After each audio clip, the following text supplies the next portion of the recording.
que nada deve ocupar o lugar de Deus na nossa vida. Nada deve ocupar a adoração que a gente deve ter a Deus na nossa vida. Esse é um ponto, né? Aí que está a definição básica por trás do mandamento. Nada deve ocupar o lugar de Deus. Nada deve ser adorado como nós adoramos a Deus, ou deveríamos adorar. E aí entra um problema, porque a gente coloca coisas corriqueiras nessa adoração. Por exemplo, família, trabalho, coisas boas, né? Vamos dizer assim, ambições, sonhos, dinheiro, posição social, fama.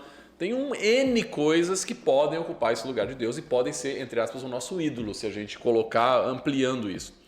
Mas tem um problema nisso, porque tem coisas boas ali que Deus pede que a gente dedique também tempo, dedique energia, dedique foco e seja correto nelas e viva, né, no dia a dia e tudo mais, desde que isso não entre em contradição com aquilo que a gente deve a Deus e aos princípios que Deus pede de nós. Por exemplo, a nossa família.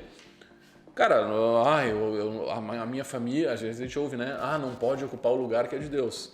Claro, mas ela exige nosso tempo, ela exige nossa dedicação, ela exige nosso cristianismo também, nossa atenção. E isso, colocado no seu devido lugar, jamais vai ocupar o que é a posição de Deus no nosso coração. A família pode te aproximar de Deus. Exatamente. Né? E Deus coloca essas coisas no nosso dia a dia para que a gente desenvolva esses atributos de, se a gente entrar no conceito de idolatria que ele colocou aqui, adorar algo, adorar um corpo, para que a gente diminua e Deus viva em nós. Esse é um princípio básico de adoração, a gente se esvaziar de nós mesmos e adorar ao ser que nos criou, adorar a Deus, né? E o princípio de idolatria é mais ou menos a gente colocar um ser acima de nós, né?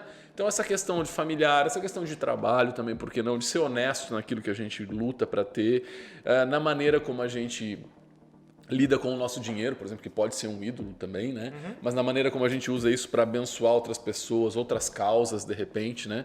Então, isso tudo é muito mais do coração de quem está nessa situação do que do ídolo em si.